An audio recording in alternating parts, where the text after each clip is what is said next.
Istriku ternyata berselingkuh dengan siluman. Aku tidak pernah mempercayai cerita-cerita rakyat tentang siluman hutan. Bagiku itu hanya dongeng untuk menakuti anak kecil. Sampai akhirnya, hidupku sendiri menjadi contohnya. Bab 1, retak yang tak terlihat. Pernikahanku dengan Wulan memasuki tahun keempat ketika perubahan mulai muncul. Awalnya hal-hal kecil. Ia sering melamun sambil menatap keluar jendela. Ia mulai pulang larut malam.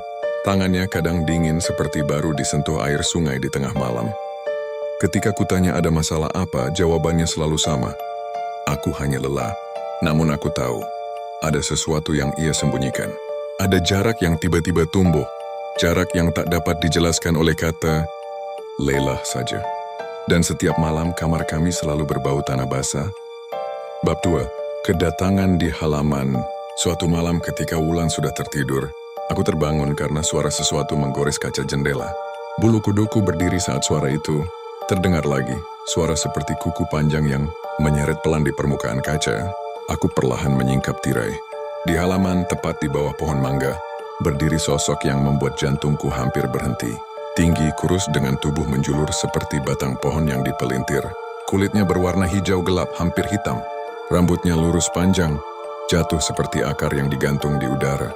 Dan matanya merah, hidup, menyala. Ia menatapku tanpa berkedip.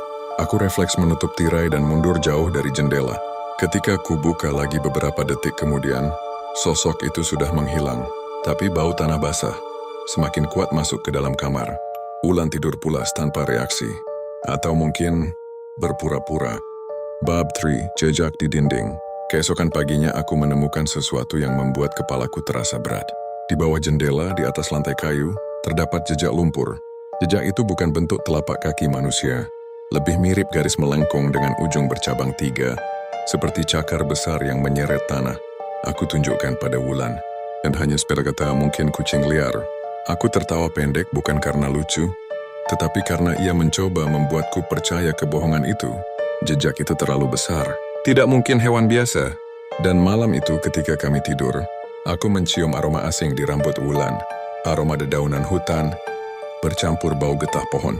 Seolah ia baru saja keluar dari tempat yang bukan dunia manusia. Bab 4, lembur yang mencurigakan.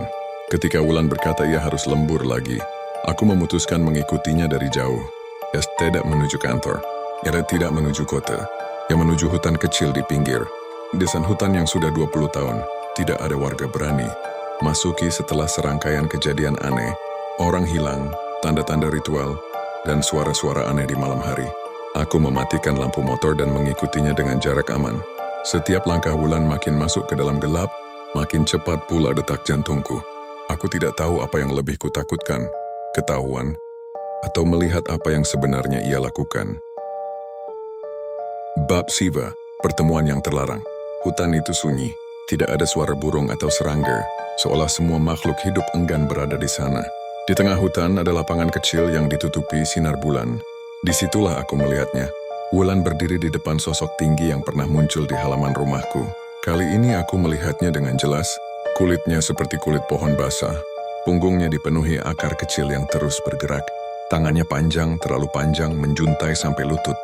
Dan matanya merah menyala, seperti bara yang diberi napas. Aku mendengar Wulan berkata dengan suara lembut, "Aku datang seperti janjiku." Makhluk itu membungkuk mendekap Wulan dengan tangan panjangnya. Wulan menutup mata seolah menikmati sentuhan makhluk itu. Aku ingin berteriak, ingin mengamuk, ingin menyeret Wulan pulang, tapi kakiku tak bisa bergerak. Ada ketakutan, primal ketakutan terhadap sesuatu yang bukan sekadar berbahaya, tapi tidak seharusnya ada di dunia ini. Lalu makhluk itu berhenti. Kepalanya menoleh perlahan. Matanya langsung mengarah tepat ke tempat aku bersembunyi. Ia tahu aku ada di sana. Babening kejaran, aku lari. Tidak peduli arah, tidak peduli ranting yang menggores kulit, tidak peduli suara langkah berat mengikutiku dari belakang. Aku bisa mendengar napas makhluk itu, napas panjang, seperti desir angin yang membawa bau busuk dari tanah basah. Ketika akhirnya aku keluar dari hutan dan mencapai jalan raya, suara itu hilang secara tiba-tiba. Namun ketika sampai di rumah, Wulan sudah menunggu di ruang tamu. Bajunya bersih, tubuhnya kering, tidak terlihat seperti seseorang yang baru keluar dari hutan, seolah ia tak pernah pergi kemanapun. Beabitu, pengakuan yang terpaksa. Kenapa kamu mengikutiku? Suaranya dingin. Aku lihat kamu dengan makhluk itu. Apa kamu? Kata-kata itu tak sanggup keluar sepenuhnya. Wulan tersenyum, tapi senyumnya salah, terlalu lebar, terlalu tidak manusiawi. Seolah sesuatu di dalam tubuhnya sedang mencoba meniru ekspresi manusia. Aku tidak berselingkuh, katanya. Karena aku bukan milikmu, aku membeku. Dia sudah memilihku sejak aku kecil. Dia menyelamatkanku saat aku hampir mati tenggelam. Kamu pikir siapa yang menolongku waktu itu? Aku sudah jadi miliknya. Kamu hanya persinggahan. Aku mundur perlahan, dan sekarang dia ingin kamu pergi, katanya dengan suara yang lebih dalam. Bukan suaranya. Babilapan. Ketukan di malam kedua. Sejak malam itu, ketukan di jendela menjadi rutinitas. Selalu 3 kali. Pelan tapi berat. Tok, tok, tok. Wulan duduk di ujung kasur dengan mata terbuka, menatap jendela yang diketuk itu. Matanya sekarang tampak sedikit merah ketika terkena cahaya. Setiap pukul 2 pagi, setiap malam, tanpa terkecuali, aku tak bisa tidur, aku tak bisa pergi, dan aku tak bisa meminta bantuan siapapun. Siapa yang akan percaya? Tapi malam kemarin, sesuatu berubah. Ketukan itu tidak lagi 3 kali, tidak lagi pelan. Tok, tok, tok, tok, tok. Kali ini jendelanya bergetar seolah ada sesuatu yang ingin masuk. Wulan berdiri, tubuhnya bergerak aneh. Tulang-tulangnya berbunyi seperti digeser dari dalam. Ia menoleh padaku, dengan mata sepenuhnya merah. Dia sudah tidak sabar, katanya. Dia sudah menunggu terlalu lama. Aku tahu cepat atau lambat makhluk itu akan masuk, dan aku tidak tahu apakah aku bisa bertahan saat itu terjadi. Aku hanya tahu satu hal. Istriku kini bukan lagi manusia sepenuhnya, dan makhluk yang mencarinya kini menginginkanku juga.